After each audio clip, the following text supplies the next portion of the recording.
បងលាហើយកញ្ញាដកម៉ៃបាស្រមៃចាំជាតិក្រោយធ្វើមកដាច់ជាតិនេះ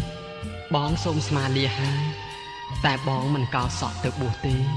នាំគេថាបរោះចាញ់ស្នេហ៍បានជួបមកផាកញ្ញាដកម៉ៃសុបិនមួយថ្ងៃត្រម៉ៃមួយទៀតមិនយល់សោះណាត់មួយក៏ស្រីមានស្នៀតចិត្តចង់ជួបទៀតដើម្បីឲ្យអស់ចិន្តាមកណាត់ជួបស្រីជាថ្មីម្ដងទៀតតែងខ្លួនយ៉ាងស្អាតជួបស្រស់កញ្ញា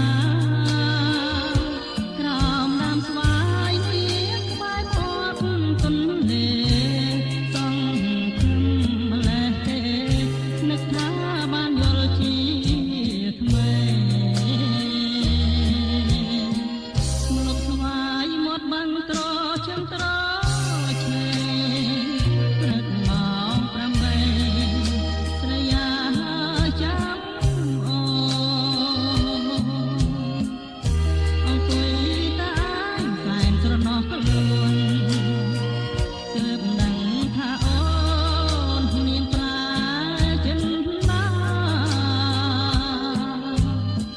ខ្លាចណាស់ក្រែងប៉ះចិនស្រីចង់ស្រឲ្យបងអង្គុលជាច្រើនមកថាខំរកដែរតែរកនៅមិនបានឡើយអូយចិត្តតកអើយលេចឡើយអ្នកសំណាម្លេង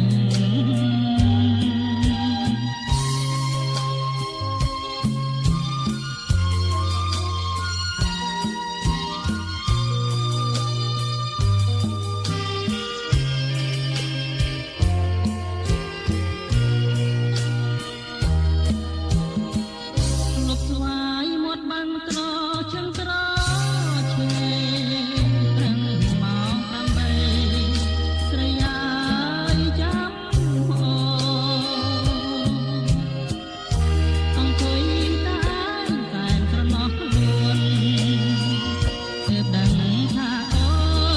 នមានប្រាចិនណាខ្លាចណាស់ក្រែងប៉ះចិនស្រីចង់ស្រួលឲ្យបងអង្គុលជាច្រើនមកហើយ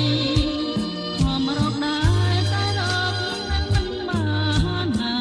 យអូយចិត្តតកអើយលេចឡើយអ្នកសំណា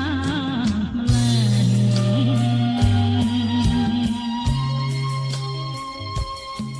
ស្រមៃ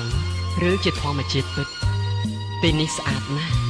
ខ្ញុំដូចជាមិនជឿភ្នែករបស់ខ្ញុំសោះប្រហែលជាខ្ញុំយល់សុបិនទេដឹងពេលនេះខ្ញុំហាក់ដូចជាស្ថិតនៅឋានកេតណ